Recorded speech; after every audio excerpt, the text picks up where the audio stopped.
زندگی کا کوئی بھی شعبہ ایسا نہیں چھوڑا کہ جس کے اندر میں محمد رسول اللہ صلی اللہ علیہ وسلم کے ذریعے سے اللہ نے امت کی رہبری نہ فرمائی ہو۔ اس لیے فرمایا ہم نے دین کو تمہارے لیے مکمل کر دیا اور اپنی نعمت کو تمہارے پر تام کر دیا دین کے راستے سے، اس لیے کہ جس کسی کو بھی اللہ کے خزانے سے انعامات ملیں گے وہ صرف دین کے راستے سے ملیں گے۔ اور یہ فرمایا وَرَضِيتُ لَكُمُ الْإِسْلَامَ دِينًا، اور ہم نے تم کو پسند کر کے اسلام دیا، تمہارے لیے اسلام کو پسند کر کے دیا۔ اللہ جو پسند کر کے دے وہ تو کتنا انسانوں کے مفاد میں ہو سکتا ہے، انسان اس کو سوچ بھی نہیں سکتا۔ اس لیے میرے دوستو اللہ کی طرف سے یہ مطالبہ ہے ہر ایک مرد اور ہر ایک عورت سے کہ اپنی زندگی میں پورے دین کو لائیں۔ یہ دعوت اور تبلیغ کی جو محنت ہے پوری دنیا میں، یہ اپنی زندگی میں پورا دین لانے کی محنت ہے۔ میری زندگی میں پورا دین آئے، میرے گھرانے میں آئے، میرے بچوں میں آئے، اس کی محنت ہے۔ اس لیے کہ جب دین پورا آئے گا تو اللہ کی مدد آئے گی، اور اگر دین ادھورا ہوگا تو دنیا میں نقد مصیبتیں آئیں گی۔ ہاں، ادھورے دین سے کبھی اللہ کی مدد نہیں ہوتی ہے۔ اسی لیے حضور صلی اللہ علیہ وسلم کی زندگی نمونہ ہے کہ جب بدر میں ایمان اور اتباع کامل ہو گئی تو آپ دیکھو اللہ کی مدد میں فرشتے اتر کے امت کی مدد کیا۔ لیکن حنین میں تھوڑی سی کمزوری آئی اور ان کے اوپر اعتماد آیا کہ ہم اتنے سارے ابھی کر لیں گے، اللہ کی مدد چلی گئی تو آپ دیکھو بہت بڑی جماعت ہونے کے باوجود پہلے شکست ہوئی، اور جب ان کو احساس ہوا اپنی غلطی کا اور جب توبہ کیا تو اللہ نے ان کی شکست کو فتح سے بدلی کیا۔ تو یہ تعلیم ہے پوری امت کے لیے قیامت تک کے لیے کہ جب زندگیوں میں پورا دین آئے گا تو دنیا میں اللہ کی طرف سے مدد ہے، رحمت ہے، برکتیں ہیں، اور زندگیاں کامیابی سے ہمکنار ہو جائے گی۔ تو یہ محنت اس بات کی ہے کہ ہماری اور پوری امت کی زندگی میں پورا دین آئے۔ اب دین کیسے آئے گا؟ کہ دین کی زندگیوں میں آنے کا راستہ جو ہے وہ ایمان ہے اور یقین ہے۔ زندگیوں میں جو دین آتا ہے وہ صحیح یقین کے راستے سے آتا ہے۔ اسی لیے سارے نبیوں کی زندگی میں اگر آپ دیکھیں گے کہ جس زمانے میں بھی اللہ نے نبیوں کے ذریعے سے انسانوں میں دین کو چلانا چاہا تو سب سے پہلے نبیوں کو حکم یہ دیا گیا کہ انسانوں کے دلوں پر محنت کرو تاکہ ان کا دل کا یقین صحیح ہو جائے۔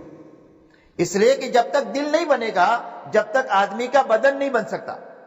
آدمی کی آنکھ دل کے تابع ہے، اگر دل اچھا ہے تو آنکھ صحیح چیز دیکھے گی، اور اگر دل برا ہے تو آنکھ سے برا عمل نکلے گا۔ آدمی کا دل صحیح ہے تو آدمی کے ہاتھ سے اچھا عمل نکلے گا، اور اگر دل برا ہے تو ہاتھ سے ظلم اور چوری چکاری اور گناہ کے کام نکلیں گے۔ اسی لیے حدیث پاک میں فرمایا الا ان فی الجسد لمضغہ اذا صلحت صلح الجسد کلہ واذا فسدت فسد الجسد کلہ۔ فرمایا انسان کے بدن میں گوشت کا ایک لوتڑا ہے، اگر وہ درست ہو جائے تو سارا جسم درست ہو جائے گا، اور اگر وہ بگڑ جائے تو سارا جسم بگڑ جائے گا۔ اور یہ فرمایا وہ انسان کا دل ہے۔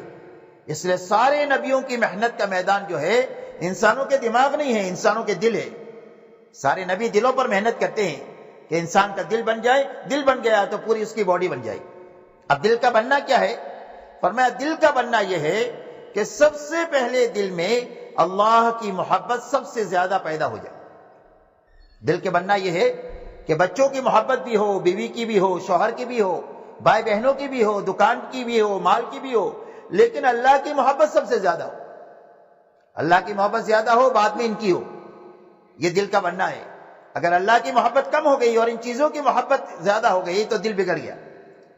اسی لیے فرمایا الذین آمنوا اشد حبا للہ۔ فرمایا ایمان والوں کی شان یہ ہے کہ ان کے دلوں میں اللہ کی محبت سب سے زیادہ ہے۔ تو سب سے پہلے اللہ کی اتنی محبت دل میں پیدا ہو جائے جو اللہ کی اطاعت پر ہمیں کھڑا کر دے۔ عربی کا ایک شعر ہے فَإِنَّ الْمُحِبَّ لِمَنْ يُحِبُّ مُطِيعُ۔ فرمایا جس کو جس سے محبت ہوتی ہے آدمی اس کی بات مانتا ہے۔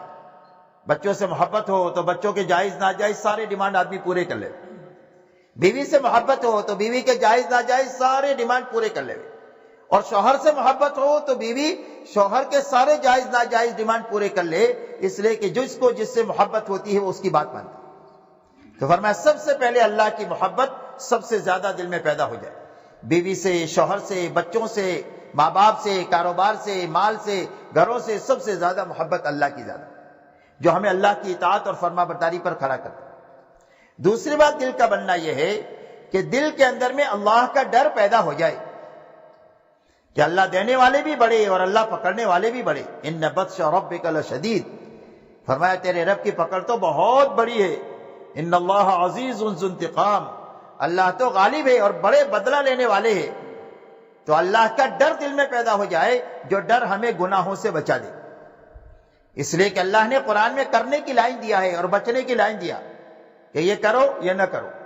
تو کرنے کی لائن زندگی میں جو آئے گی وہ محبت کے راستے سے آئے گی، اور بچنے کی لائن زندگی میں جو آئے گی بچنا وہ ڈر کے راستے سے آئے گا کہ اللہ کی پکڑ کا ڈر آ جائے کہ جو ہمیں گناہ سے بچا دے. تیسری چیز دل کا بننا یہ ہے کہ دلوں میں یہ یقین آ جائے کہ ہماری زندگی کے بننے کا تعلق نہ ملک سے ہے، نہ مال سے ہے، نہ سونے چاندی سے ہے، نہ ڈگری اور عہدوں سے ہے.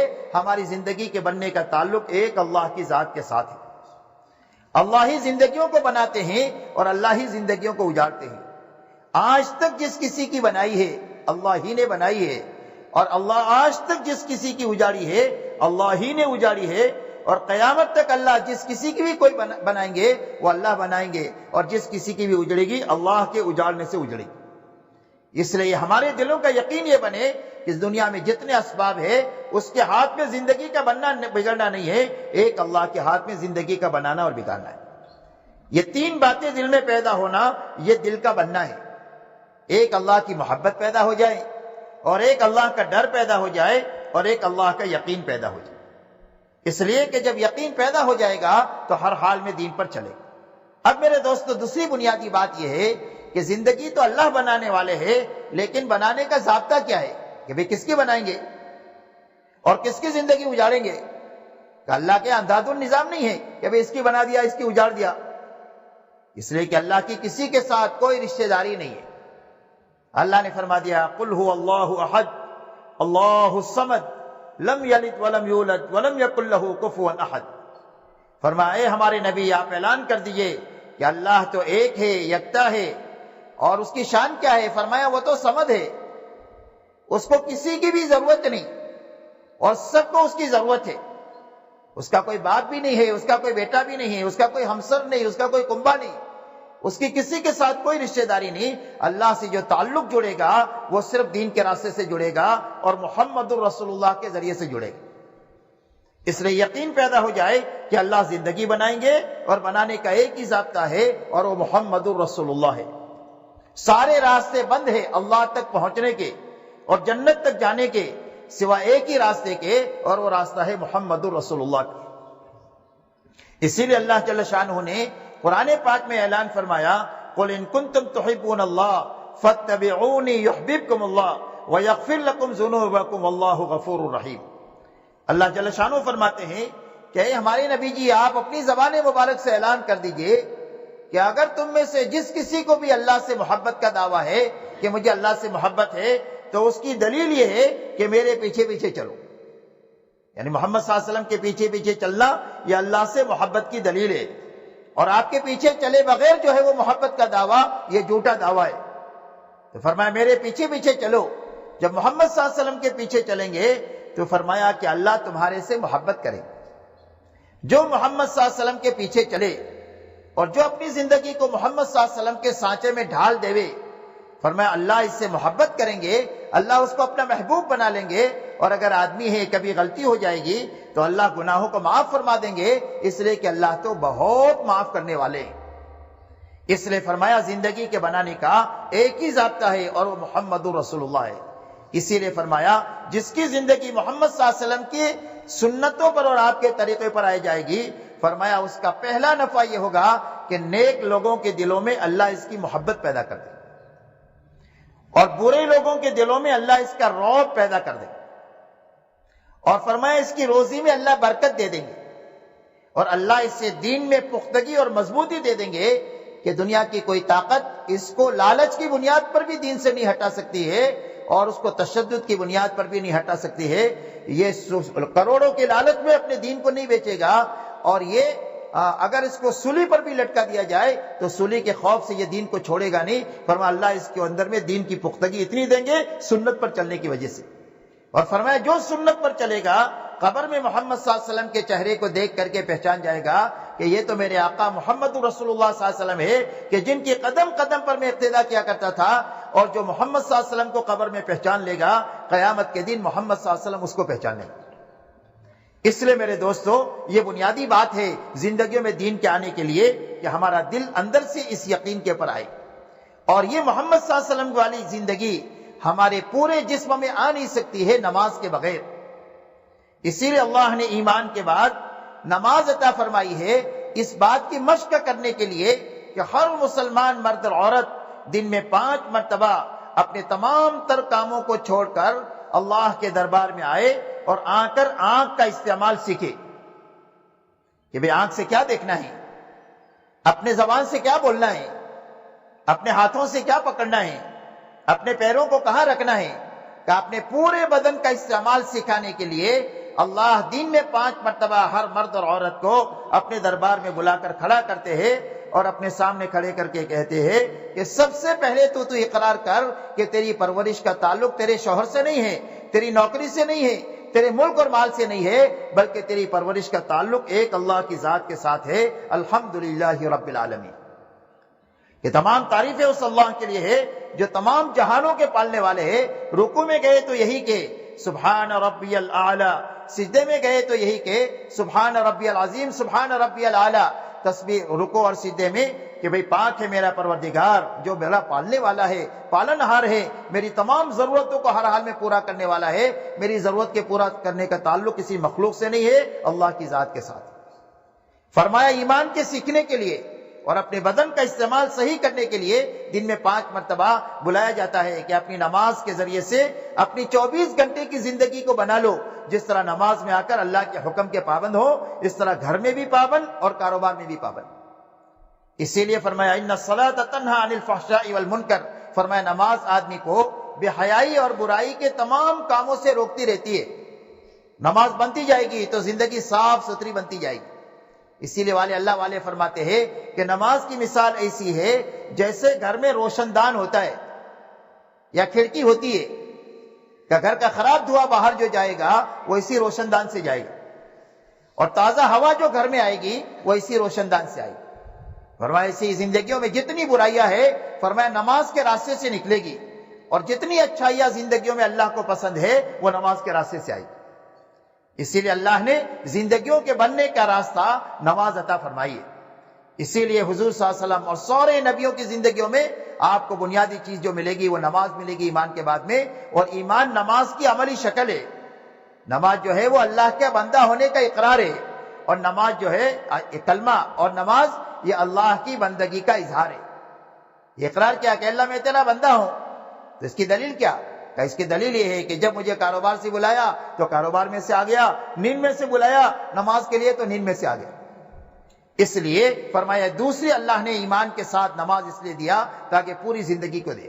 اور میرے محترم بھائی اور بہنوں، اللہ نے نماز اتنی بڑی چیز عطا فرمائی اس امت کو کہ دنیا کے سارے انسان اپنے تمام تر ساز و سامان اور اپنی تمام تر ٹیکنالوجی اور ترقیات کے ذریعے سے وہ کام نہیں کر سکتے ہیں جو ایک ایمان والا مرد یا ایمان والی عورت 2 رکعات نماز کے ذریعے سے کر سکتے۔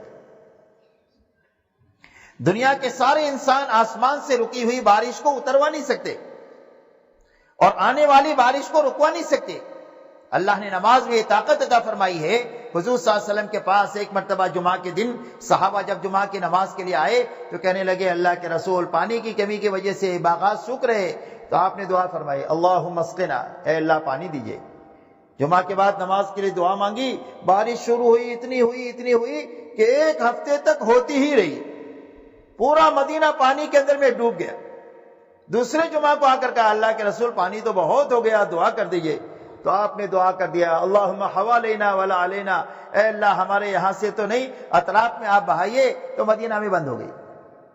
حضرت عمر کے زمانے میں قحط سالی ہوئی، اور اس قحط سالی کے اندر میں بہت زیادہ نقصان ہو رہا تھا، تو انہوں نے ایمان والوں کو دیکھ میدان میں لے جا کر کے 2 رکعت صلاۃ الاستسقاء پڑھی، بارش طلب کرنے کی نماز، اور 2 رکعت نماز پڑھنے کے بعد یوں کہا اللہم انا نستغفرک ونستسقیک، اے اللہ تجھ سے ہم اپنے گناہوں کی بخشش مانگتے ہیں اور تجھ سے پانی طلب کرتے ہیں۔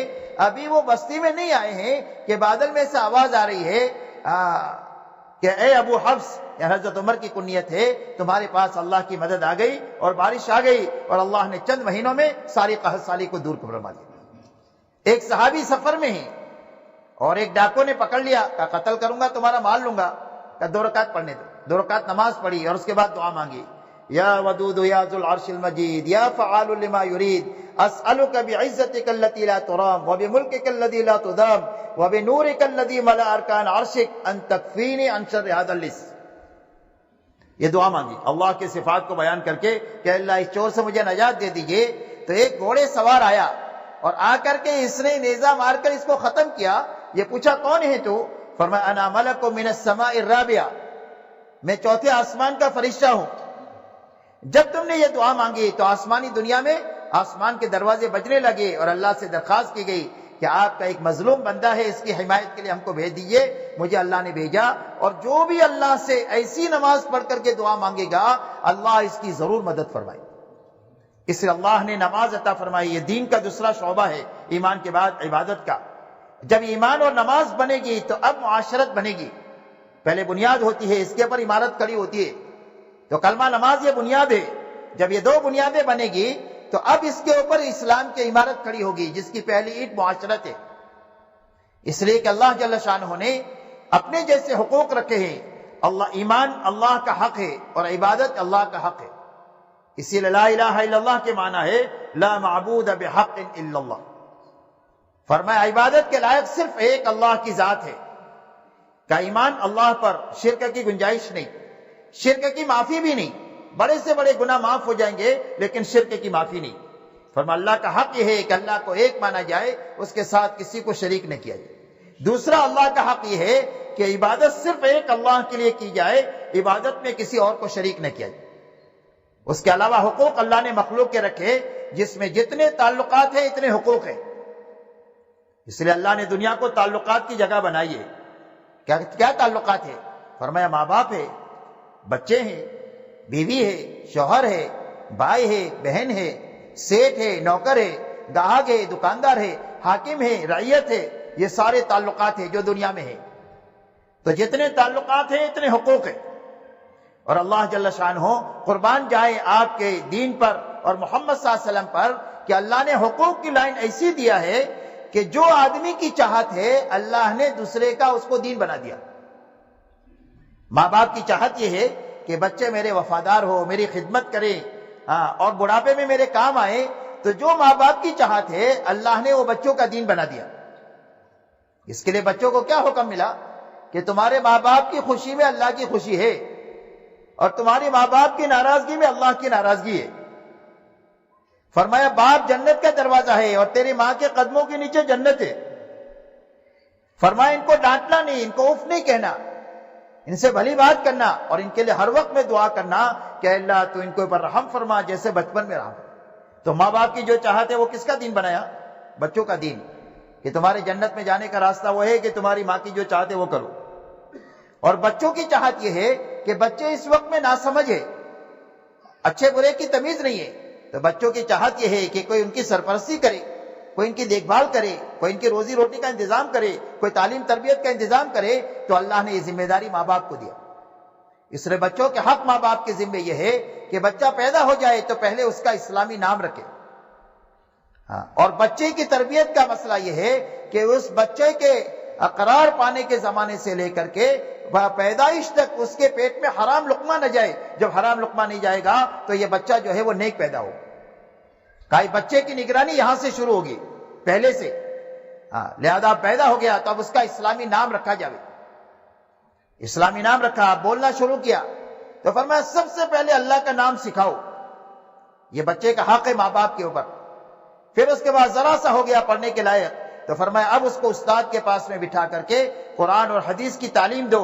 اگر آپ نے ڈاکٹر اور انجینئر بنا دیا لیکن آپ نے قرآن اور حدیث کی تعلیم نہیں دیا تو آپ نے بچے کا حق ادا نہیں کیا۔ فرمایا بچہ جب پڑھنے کے لائق ہو کر استاد کے پاس جا کر بسم اللہ شروع کرتا ہے تو اللہ اس کے ماں باپ کے گناہوں کو معاف فرما دیتے۔ اب اور بڑا ہوا تو اس کی تربیت کرو دینی، اس لیے کہ بچے کی تربیت بچپن سے ہوتی ہے۔ ایک درخت نکلتا ہے زمین سے کہ اگر تھوڑا سا اس وقت دھیان دے دیا جاوے تو وہ سیدھا ہو جائے گا، تھوڑا ٹیڑھا ہوگا تو بھی۔ ہاں، لیکن اگر ایک تناور درخت بن گیا تو آپ کتنا بھی محنت کریں گے تو آپ یہ سیدھا نہیں کر سکتے اس کو. تو فرمایا اس کی دینی تربیت کرنا، اور جب جوان ہو جائے تو دینداری کو دیکھ کر اس کی شادی کرا دینا، یہ بچے کا حق ہے ماں باپ کے اوپر. تو جو بچوں کی چاہت ہے ماں باپ کا دین بنایا، جو ماں باپ کی چاہت ہے وہ بچوں کا دین بنایا. ایسے ہی ہر جگہ پوری بات، شوہر میں، بیوی میں، بھائیوں میں، بہنوں میں، پڑوسی میں، ہر ایک نے اب تفصیل میں نہیں جا سکتے اس میں. تو فرمایا جتنے حقوق ہیں ان حقوق کو جان کر کے زندگی گزارنا، ادا کرتے ہوئے، اس لیے کہ جب حقوق ادا ہو جائیں گے تو گھر جنت کا نمونہ بن جائے گا. جب حقوق ادا ہو جائیں گے تو محلہ جنت کا نمونہ بن جائے گا. جب حقوق ادا ہو جائیں گے تو شہر، ملک اور عالم جو ہے وہ جنت کا نمونہ بن جائے گا. ہر ایک کی جان، ہر ایک کا مال اور ہر ایک کی آبرو محفوظ ہو جائے گی جب حقوق کی ادائیگی ہو جائے گی. اس لیے فرمایا حقوق کی ادائیگی کے ساتھ جینا. یہاں تک کہ حضور صلی اللہ علیہ وسلم فرماتے ہیں ایمان والوں کی مثال ایک دوسرے کے ساتھ محبت کرنے میں، ایک دوسرے کے کام آنے میں ایسی ہے جیسا کہ ایک جسم ہوتا ہے. جسم میں سارے اعضاء الگ ہے اور ہر ایک کی شکل الگ ہے، ہر ایک کا کام الگ ہے، لیکن اتنا زبردست جوڑ ہے کہ اگر چلتے ہوئے ٹھوکر لگ جائیں تو پورا جسم اس کی تکلیف کو محسوس کرتا ہے. اور اگر آدمی اچھا کھانا کھا لے یا رات کو سو جائے تو پورا جسم اس کی لذت کو، راحت کو محسوس کرتا ہے. فرمایا ایمان والوں کی مثال ایسی ہے. کوئی بھی ایمان والا اپنے بھائی کی برائی کو نہیں سوچ سکتا ہے اس طرح جیسے کوئی عضو جو ہے وہ دوسرے کی برائی کو سوچ نہیں سکتے.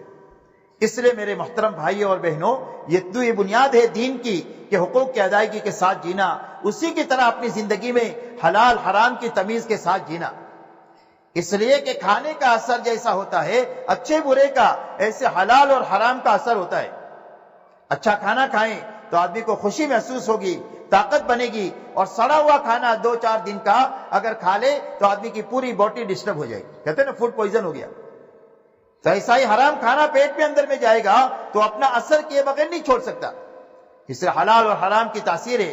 اسی لیے واقعہ آتا ہے کہ ایک گاؤں کے اندر میں 2 یتیم بچے تھے اور ان کی ماں نے ان بچوں کو کبھی حرام لقمہ نہیں کھلایا.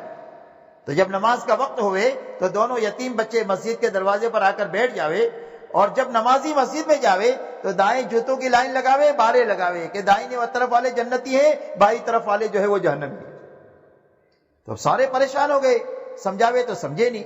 اس کی ماں کو کہا تو اس نے کہا میں بھی سمجھاتی ہوں. تو گاؤں کے ایک آدمی نے یوں کہا کہ ایک کام کرو، یہ بچوں کو 2 دن کے لیے مجھے دے دو، میں ان کا مسئلہ ٹھیک کر دیتا. تیسرے دن بچے کو لے کر آیا تو بات ختم ہو گئی. کہا کیا؟ کہا کچھ بھی نہیں کیا، میں نے حرام کھانا ان کے پیٹ میں ڈال دیا.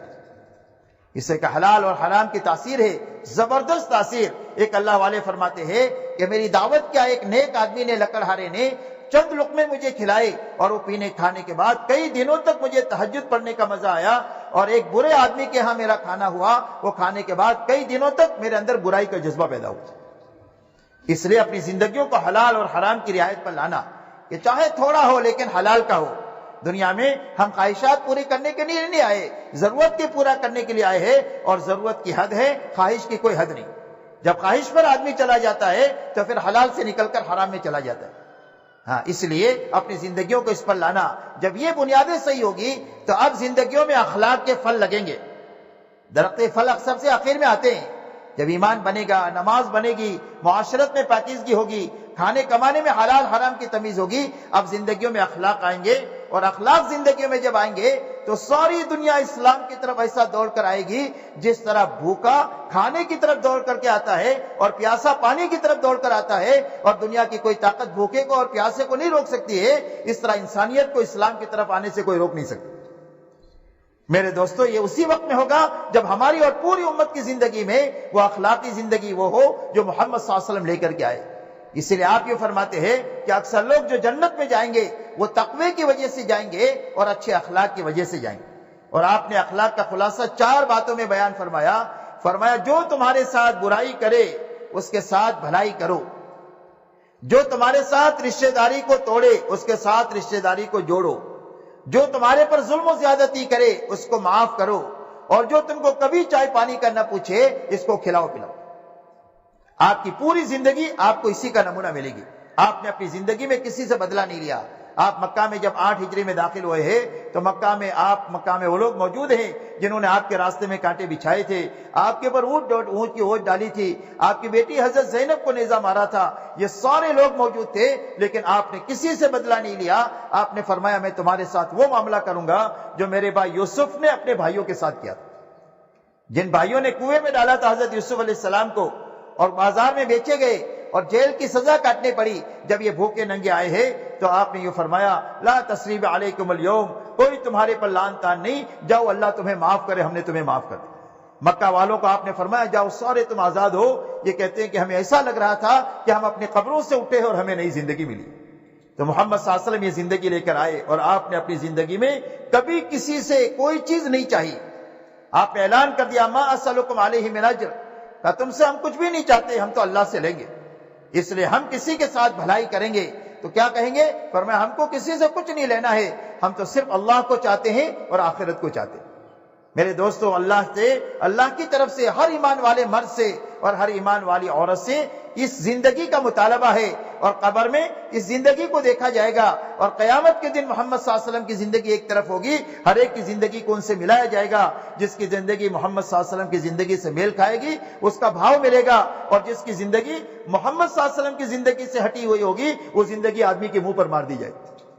اس لیے دعوت اور تبلیغ کی محنت اس بات کی ہے کہ یہ مبارک زندگی ہمارے اندر آئے، ہمارے گھرانے میں آئے، ہماری عورتوں اور بچوں میں آئے، اور پوری امت میں آئے، اور ساری انسانیت میں آئے۔ اس لیے یہ محنت ہے، اس لیے کہ اللہ نے دنیا کو دارالاسباب بنایا ہے، یا ہر کام کے لیے اللہ نے سبب بنایا۔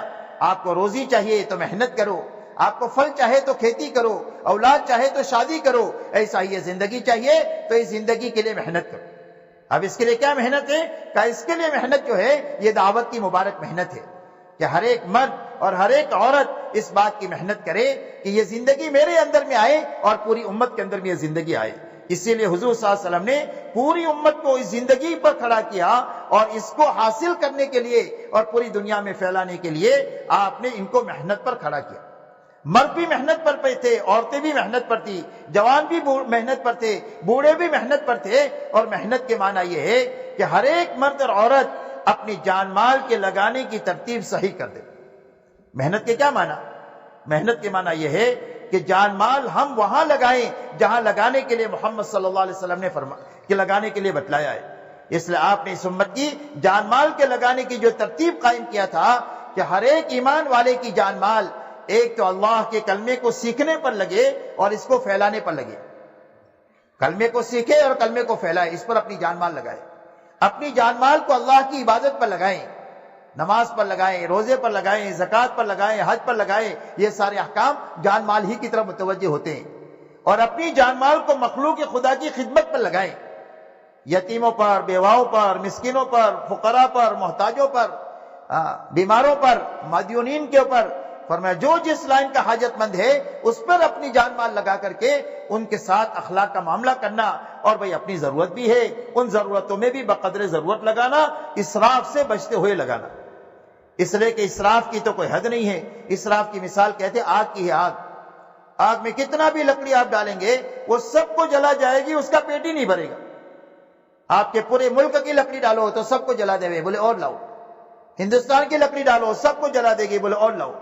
فرمایا ایسا اسراف ہے، خواہشات ہے، فضول خرچی ہے۔ فرمایا اس کی کوئی حد ہی نہیں، حاجت کی حد ہے کہ بھئی بھوک لگی ہے، 2 روٹی ہے، 50 گرام 100 گرام چاول ہے کا ضرورت پوری ہو جائے گی، اور خواہش کی کوئی حد نہیں ہے۔ 100 قسم کا کھانا دسترخوان پر لگا ہوا ہے، 3 گھنٹے تک جگالی کیا بیٹھ کر، پھر یہ کہہ کر اٹھتا ہے کہ بھئی فلانی قسم نہیں ہوئی، وہ ہوتی تو پیٹ بھرتا۔ اس لیے کہ خواہش کی کوئی حد ہی نہیں ہے۔ تو اس لیے اپنی زندگیوں کو ان بنیادوں پر لانا، اس کی محنت دعوت اور تبلیغ کے ذریعے سے۔ اب اس کے لیے کیا راستہ ہے؟ کہ اس کے لیے راستہ یہ ہے کہ ہر مرد اللہ کے راستے میں 4 مہینہ لگا کر کے اپنی زندگی کا رخ صحیح کرے۔ آج دلوں کا رخ صحیح نہیں ہے، دلوں کا رخ مخلوق کی طرف ہے، حالانکہ ہمارے دل کا رخ اللہ کی طرف ہونا چاہیے۔ کہ مخلوق کو ہم ناراض کر سکتے ہیں، اللہ کو ناراض نہیں کر سکتے۔ آج دلوں کا رخ مال کی طرف ہے، اعمال کی طرف نہیں ہے۔ اس لیے مال کی لالچ میں حکم ہم توڑ دیتے ہیں، اس لیے کہ دلوں کا رخ مال کی طرف ہے۔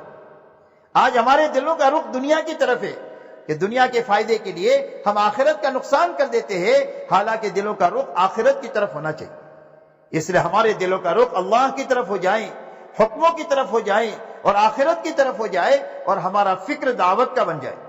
آج ہماری سب کی فکر یہ ہے کہ اچھے سے اچھا کپڑا ہم کو ملے، اچھے سے اچھے کھانے ملے، اچھے سے اچھے مکانات ہو، اچھے سے اچھی گاڑیاں ہو، دھوم دھام سے شادیاں ہو۔ آج ہماری 24 گھنٹے کی فکر یہ ہے، اور ہماری فکر ہو جائے دعوت کی، کہ اللہ کا کلمہ دنیا میں پھیلے۔ ہم سارے کام کریں گے لیکن دعوت کی فکر کے ساتھ کریں گے۔ کہ اس کے لیے مرد اللہ کے راستے میں 4 مہینہ لگا کر کے دن بھر محنت کریں، اور رات کا اچھا وقت اللہ کے سامنے کھڑے ہو کر دعاؤں میں اور اللہ کے سامنے آنسو بہانوں میں لگا۔ پھر 4 مہینہ لگانے کے بعد واپس آ جائے۔ اب گھر میں بھائی ہے تو بھائی کو بھیجے، بھائی واپس آ گیا تو اب بیٹا ہے تو بیٹے کو بھیجے۔ گھر میں جتنے مرد ہیں وہ سب باری باری 4 مہینہ لگائے، اور اس کے بعد واپس آ کر اپنے گھر کاروبار میں دین اور دین کی محنت کے ساتھ رہے۔ اس لیے کہ اسلام میں ملنگ پنا بھی نہیں ہے، اسلام میں نفسانیت بھی نہیں ہے۔ نفسانیت بھی غیروں کا طریقہ ہے اور رہبانیت بھی غیروں کا طریقہ ہے۔ اسلام ان دونوں کے بیچ کا راستہ ہے کہ ہر ایمان والے کی گھریلو زندگی ہو، کاروباری زندگی ہو، لیکن دین کے ساتھ ہو اور دین کی محنت کے ساتھ ہو۔ اس لیے یہ اللہ کے راستے میں نکل کر محنت کرے، واپس آنے کے بعد مقامی محنت میں کرے۔ اس کے لیے ہماری بہنیں اپنے گھروں میں دعوت کے کام کے لیے ایک تو معاون ہو۔ عورتوں کے جو کام ہے وہ یہ ہے کہ ہر عورت دعوت کے کام کے لیے رکاوٹ نہ بنے بلکہ مددگار بنے۔ جس طرح حضور صلی اللہ علیہ وسلم کے زمانے میں ساری امہات المؤمنین اور ساری صحابیات رضوان اللہ علیہن اجمعین اللہ کے دین کے لیے کوئی رکاوٹ نہیں تھے، بلکہ اللہ کے دین کے لیے مددگار تھے۔ آپ دیکھ لیں حضرت خدیجہ الکبریٰ رضی اللہ تعالیٰ عنہا نے جس طرح حضرت ابو بکر نے پورا مال لگایا ہے اللہ کے دین کے لیے، ایسے حضرت خدیجہ الکبریٰ نے بھی اپنا پورا مال اللہ کے دین کے لیے لگایا۔ جس طرح حضرت مصعب ابن عمیر کی شہادت اللہ کے دین کے لیے ہوئی ہے، ایسے حضرت سمیہ رضی اللہ تعالیٰ عنہا کی شہادت بھی اللہ کے دین کے لیے ہوئی ہے۔ اگر جو ہے وہ صحابہ بڑی بڑی قربانی دیے ہیں تو عورتوں نے بھی بڑی بڑی قربانیاں دیا۔ حضرت خنسہ رضی اللہ تعالیٰ عنہ نے اپنے 4 بیٹوں کو اللہ کے دین کے اوپر قربان کیا ہے اور اس کے بعد شکرانے کی نماز پڑھی۔ اس لیے میرے محترم بھائیوں اور بہنوں، ہماری عورتیں بھی اللہ کے دین کے لیے مددگار ہو، یہ سب سے پہلا ان کا کام ہے۔ دوسرا ان کا کام یہ ہے کہ یہ اپنے گھروں میں نماز کی فضا بنائے، کہ گھر کے اندر میں نماز کا وقت ہو گیا، اذان ہو گئی، اب سارے کام چھوڑ کر کے سب سے پہلے نماز کی فضا بنا، اور اپنی نماز محنت کر کے اپنی نماز کے اندر میں اللہ والا یقین لائے، اپنی نماز کے اندر میں فضائل کا استحضار لائیں، اپنی نماز کے اندر میں مسائل والا علم لائیں، اور اپنی نماز میں اللہ والا دھیان لائیں، اور اپنی نماز میں اللہ کو راضی کرنے والی نیت لائے۔ یہ 5 باتیں محنت کر کے اپنی نماز میں لائیں گے تو یہ نماز ہماری زندگیوں کو بنا دے۔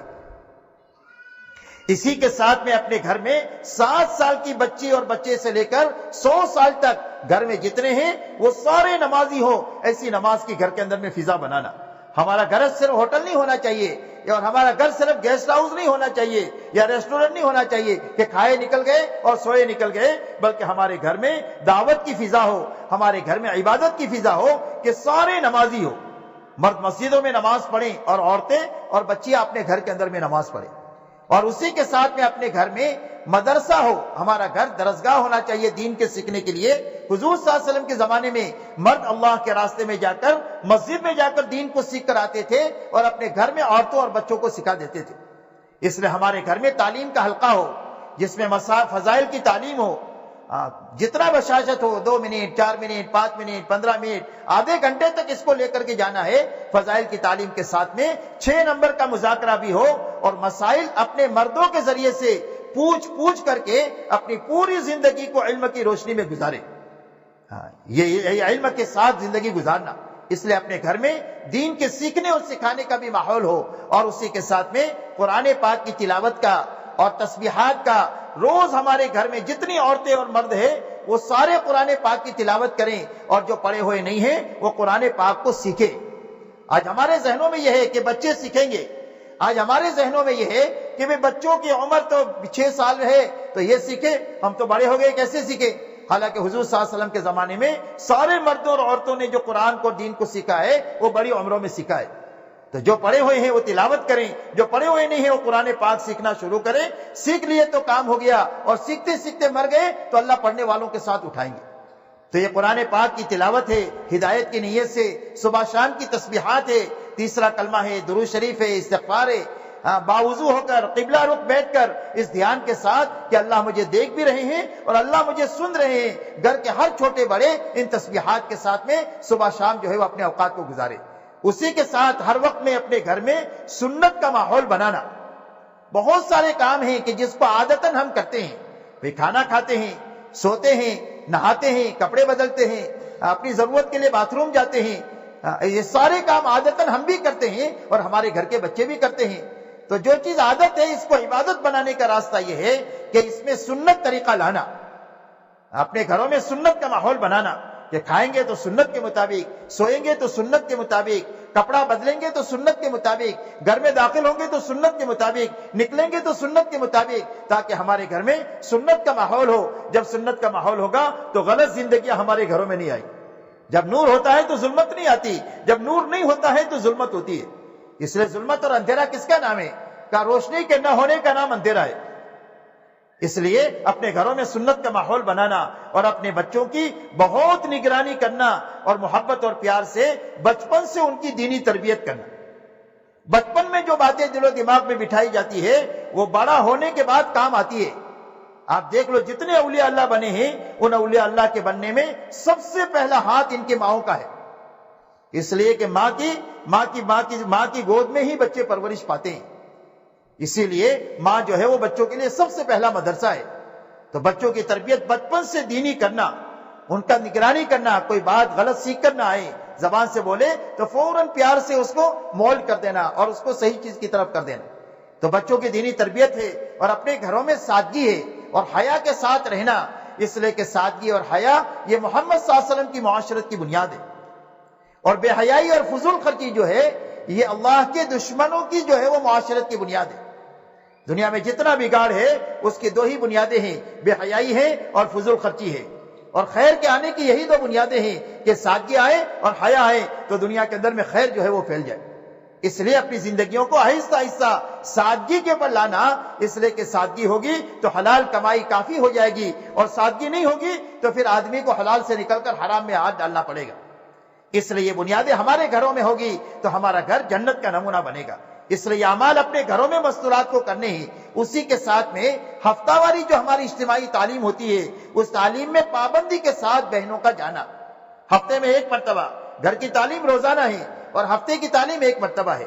اسی کے ساتھ آج دنیا میں بہت زیادہ زہریلی فضا ہو گئی ہے، ماحول کا بگاڑ اس درجے کا ہو گیا ہے کہ گھروں میں یہ اعمال ہماری بہنیں کر نہیں پاتی، اور مرد بھی اس کا مشغولی کی وجہ سے یہ فکر بنا نہیں سکتے۔ اس کے لیے ہماری بہنیں بھی ایک مرتبہ کہ تھوڑا وقت سے فارغ کر کے اللہ کے راستے میں نکلیں۔ جب یہ اپنے ماحول کو بدلی کریں گے اور اللہ کے راستے میں 3 دن کے لیے جائیں گے تو اللہ تعالیٰ 3 دن کے اندر میں وہ چیز ان کو عطا فرمائیں گے جو زندگی میں ان کو حاصل نہیں ہوگی۔ اس لیے اللہ کے راستے میں ماحول کی تبدیلی جو ہے اس کا کوئی بدل دنیا میں نہیں ہے۔ اس لیے اللہ کے راستے میں اپنے گھر کے مردوں کے ساتھ اپنے ساری شرعی حدود کی رعایت کے ساتھ میں 3 دن لگانا۔ جب 3 دن دعوت کی فضا میں، تعلیم کی فضا میں، عبادت کی فضا میں اور اپنے ساتھیوں کی خدمت کی فضا میں رہے گی، دن میں محنت کرے گی، رات کو اللہ کے سامنے آنسو بہائیں گی، تو اللہ تعالیٰ 3 دن میں وہ چیز عطا فرمائیں گے اور یہ اعمال کا شوق عطا فرمائیں گے کہ جس کو میں اور آپ تصور نہیں کر سکتے۔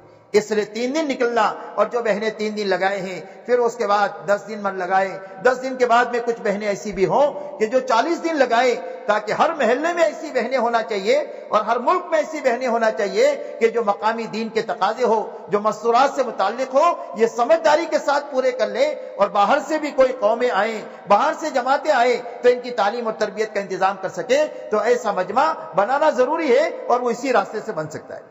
اس لیے میرے بھائیو، آپ حضرات سے ہماری درخواست یہ ہے کہ ہمارے یہ جو مرد یہاں پر بیٹھے ہیں وہ تو کھڑے ہو کر کے اپنے ناموں کو پیش کریں 4 مہینے کے لیے، 40 دن کے لیے۔ ابھی آپ کے سامنے کل یہ اجتماع بھی شروع ہو رہا ہے، ایسے ہی ہماری بہنیں جو ہیں یہ بھی اندر میں تشکیل کریں اور اپنے نام لکھائیں۔ 2-1 بہنیں جو ذمہ دار ہوں وہ کھڑے ہو کر نام لکھیں کہ بھئی کس کے گھر سے کون اللہ کے راستے میں کتنے وقت کے لیے جائیں گے، اور وہ بہنیں بھی 3 دن لگائیں گی تو کون سے ہفتے میں لگائیں گے، اس کی آپس میں وہ تشکیل کریں اور ہمارے مرد یہاں پر اپنے ناموں کو پیش کریں۔ اللہ تعالی ہمارے لیے اور پوری امت کے لیے دین اور دین کی محنت کو اللہ آسان فرما دے۔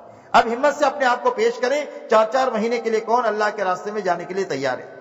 اللہ بہت قبول فرمائے، جان مال میں برکت نصیب فرمائے، ساری رکاوٹوں کو اللہ دور فرمائے۔ انور بھائی اجتماع سے کتنے عرصے کے لیے؟ اللہ بہت قبول فرمائے. 4 مہینے کے لیے بھی بتائیں, 40 دن کے لیے بھی بتائیں. کیا نام؟ عبدالعلیم صاحب. اکتوبر سے 4 months اکتوبر. یہ دیکھیے اللہ پاک قبول فرمائے. جی اظہار بھائی 4 مہینے لکھ لیا. محمد جی اور بتائیں دوستو, ہمت سے بتاؤ, ساری امت کے کرنے کا کام ہے. جی ڈاکٹر صاحب. یہ جماعت کوئی گروپ نہیں ہے, کوئی پارٹی نہیں ہے, ایک محنت ہے حضور صلی اللہ علیہ وسلم والی, اور پوری امت کے کرنے کی ایک محنت ہے. کون سی جگہ سے آپ؟ اللہ قبول فرمائے, آسان فرمائے, جان مال میں برکت نصیب فرمائے. اور بتائیں. جی اور ساتھی فرمائے الحمدللہ. صدیق بھائی اللہ قبول فرمائے. اچھا اب کیا ارادہ ہے جی؟ 4 مہینے لگائیں گے انشاءاللہ. اللہ تعالیٰ قبول فرمائے. جی بیٹا وسیم اللہ قبول فرمائے, جان مال میں برکت عطا فرمائے. جی اور ماشاءاللہ. اور بتائیں. احمد بھائی کب سے؟ جنوری سے. اللہ قبول فرمائے, جان مال میں برکت نصیب فرمائے. جو 4 مہینے لکھا رہے ہیں وہ کوشش کرے آج سے جماعت بنانے کی. اکیلے نہیں جانا انشاءاللہ, آج سے جماعت بنانے کی فکر کریں. ہر ایک ساتھی اپنی جماعت بنا کر کے جائیں. جی ماشاءاللہ ہمارے 2 دوست. عارف بھائی کب سے؟ ارادہ کرے وقت کا تعین کرے جواب. اللہ بہت قبول فرمائے, بہت ترقیات سے نوازے, پوری دنیا میں اللہ آپ لوگوں سے کام لے. اور بتائیں دوست. ہر سال 4 مہینے اللہ قبول فرمائے اکتوبر سے. جی اور بتائیں. اللہ بہت قبول فرمائے, جان مال میں برکت نصیب فرمائے. اور بتائیں. ماشاءاللہ 40 دن کے لیے لکھے, اللہ تعالیٰ قبول فرمائے. کب سے؟ عید کے بعد. اللہ بہت قبول فرمائے, بہت ترقیات سے نوازے. اور بتائیں دوستو, ہمت سے اپنے آپ کو پیش کریں. ہمارے کام کی بنیاد مال نہیں ہے تو جیب تو آپ دیکھنا نہیں, اور ہمارے کام کی بنیاد صلاحیت نہیں ہے کہ جو بہت اچھی تقریر کرنا جانے وہ تبلیغ کا کام کرے گا, یہ بنیاد نہیں ہے. ہمارے کام کی بنیاد فرصت نہیں ہے کہ جس کو کوئی کام دھام نہیں ہے وہ تبلیغ کرے, یہ بنیاد نہیں ہے. ہمارے کام کی بنیاد سچا ارادہ ہے دل میں, پھر اس کے بعد اللہ سے دعا ہے, اور اپنے بس کی کوشش ہے, جتنا آپ کوشش کر سکتے ہیں. جب یہ 3 چیزوں میں اللہ سچائی دیکھیں گے تو اللہ آپ کے لیے اسباب پیدا کر دیں. مال چاہیے تو مال دیں گے, صلاحیت چاہیے تو صلاحیت دیں گے, اور وقت چاہیے تو وقت اللہ اپنے خزانے سے دیں گے. ارادے میں سچائی, دعا میں سچائی, اور کوشش میں سچائی. جو اپنے بس میں اتنی کوشش, تو اللہ آگے کا کام اللہ کر دے. بتاؤ اس کے لیے کون تیار؟ ارادہ, دعا اور کوشش. اللہ بہت قبول فرمائے, آسان فرمائے. اور بولو ماشاءاللہ. واہ بھائی واہ. کیا نام؟ کھڑے ہو کر بول بیٹا.